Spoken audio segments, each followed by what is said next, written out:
नमस्कार, आप सभी का एक बार फिर से स्वागत है भक्ति ज्ञान चैनल में। आइए आज सुनते हैं तुलसी विवाह की पौराणिक कथा। पौराणिक मान्यताओं के अनुसार कार्तिक शुक्ल पक्ष की एकादशी तिथि को भगवान विष्णु योग निद्रा से जागते हैं, जिसके बाद मांगलिक कार्यों की शुरुआत हो जाती है। वहीं भगवान विष्णु के योग निद्रा से जागने के बाद तुलसी विवाह संपन्न कराया जाता है। इस साल देव उठनी एकादशी 12 नवंबर और तुलसी विवाह 13 नवंबर 2024 को है। ऐसे में चलिए सुनते हैं तुलसी विवाह की कथा और वृंदा के तुलसी बनने की कहानी। पौराणिक ग्रंथों के अनुसार एक जालंधर नाम का राक्षस था, जिसने देवी देवताओं को अपने आतंक से तबाह कर रखा था।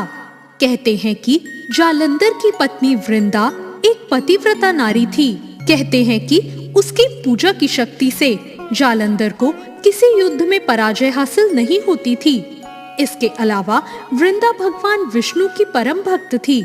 ऐसे में भगवान विष्णु की कृपा के कारण उसे युद्ध में हमेशा विजय हासिल होती थी। एक दिन जालंधर ने स्वर्गलोक पर आक्रमण कर दिया, जिसके बाद सभी देवी देवता भगवान विष्णु के पास गए और उनसे अपनी रक्षा करने को कहा। भगवान विष्णु इस बात को जानते थे कि वृंदा की भक्ति को कोई भंग नहीं कर सकता और उसकी भक्ति भंग किए बिना जालंधर को परास्त करना मुमकिन नहीं है। ऐसे में उन्होंने जालंधर का रूप धारण किया, जिसके बाद वो वृंदा के पास गए और उसे छूते ही वृंदा का पतिव्रता धर्म टूट गया, जिससे जालंधर की शक्तियां खत्म हो गई। इसके बाद जालंधर युद्ध में मारा गया। वृंदा को जालंधर की मृत्यु का समाचार जैसे ही मिला, वो बहुत निराश हो गई। बाद में वृंदा को जब उसके साथ किए गए छल का पता चला, तो उसने क्रोधित होकर भगवान विष्णु को श्राप दे दिया।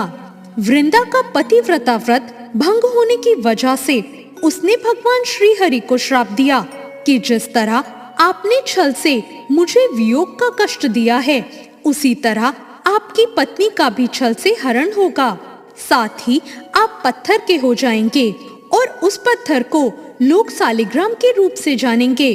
कहते हैं कि वृंदा के श्राप की वजह से ही भगवान विष्णु ने दशरथ के पुत्र श्री राम के रूप में जन्म लिया और बाद में सीता हरण के वियोग का कष्ट भी झेलना पड़ा। धार्मिक कथा के अनुसार वृंदा पति के वियोग को सहन नहीं कर पाई और सती हो गई। कहा जाता है कि वृंदा की राख से जो पौधा उत्पन्न हुआ, उसे भगवान विष्णु ने तुलसी का नाम दिया, जिसके बाद भगवान विष्णु ने ये प्रण लिया कि वो तुलसी के बिना भोग ग्रहण नहीं करेंगे। इसके साथ ही उनका विवाह शालिग्राम से होगा।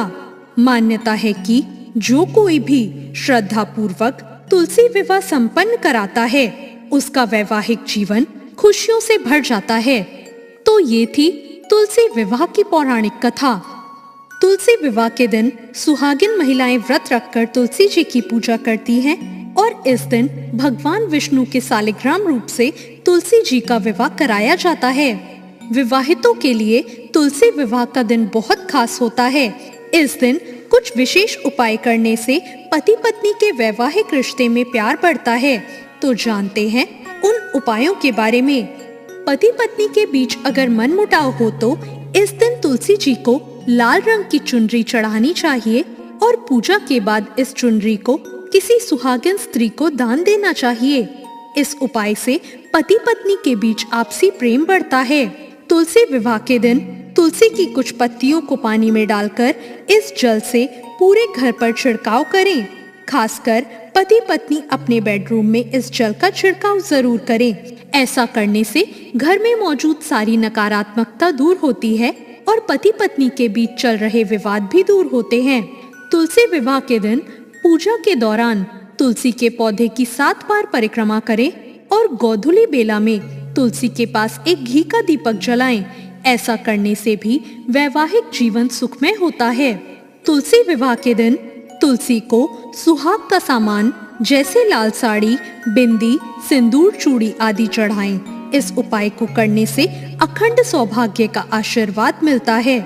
तो ये थी आज की कथा और कुछ जानकारी। आपको ये कथा और जानकारी कैसी लगी कमेंट करके जरूर बताएं और साथ ही मेरे चैनल भक्ति ज्ञान को सब्सक्राइब करना ना भूलें। धन्यवाद।